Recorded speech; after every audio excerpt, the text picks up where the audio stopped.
అదేవిధంగా ఇక్కడ మొక్కను చూడండి మీరు, మొక్క పెరిగే కొద్దికి ఈ సైడ్లో బ్రాంచ్ కూడా కట్ చేయడం జరుగుతుంది. అందుకే మొక్క యొక్క గ్రోత్, దాని యొక్క హైట్ కూడా స్ట్రైట్గా పెరగడం జరుగుతుంది.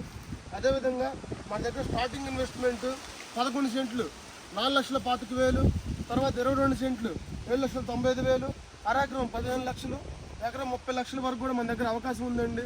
అంత పెట్టుబడి పెట్టుకోలేని కూడా 11 సెంట్లతో కూడా 40 లక్షల రూపాయల ఆదాయం పొందే అవకాశం ఉంది. 11 సెంట్లకి 50 ఎర్రచందనం మొక్కలు వస్తాయి. మొక్కకు పెరగ దూరం ఉంటుందండి. ఇదే విధంగా ఈ 50 ఎర్రచందనం మొక్కల ద్వారా ఒక మొక్క నుంచి యావరేజ్గా యాక్చువల్గా ఏంటంటే 250 నుంచి 450 కేజీలు బరువు వస్తుంది. కానీ మనం ఏం చెబుతున్నామంటే ఒక మొక్క మీద యావరేజ్గా 100 కేజీలు మాత్రమే క్యాల్కులేటింగ్ చేస్తున్నాము. ఈ 100 కేజీలు ఇంటూ 50 మొక్కలు వేసుకుంటే 5 టన్నులు ప్రోడక్ట్ రా మెటీరియల్ వస్తుంది. ఈ 5 టన్నులు ఇంటూ 2015లో గవర్నమెంట్ ఇచ్చిన జివో ప్రకారం 256 జివో నెంబర్ ప్రకారం మీకు సి గ్రేడ్ 21 లక్షలు వేసుకున్నా సరే 1,05,00,000 ఆదాయం వస్తుంది. మేమేం చెబుతున్నామంటే ఎంత వరస్ట్ కేసు వేసుకున్నా సరే తక్కువగా కస్టమర్కి కంపెనీకి 90 లక్షల ఆదాయం వస్తుంది. ఈ 90 లక్షల్లో కస్టమర్కి 45 lakhs, అదేవిధంగా కంపెనీకి 45 lakhs వచ్చే విధంగా మేము ప్లాన్ చేస్తున్నామండి.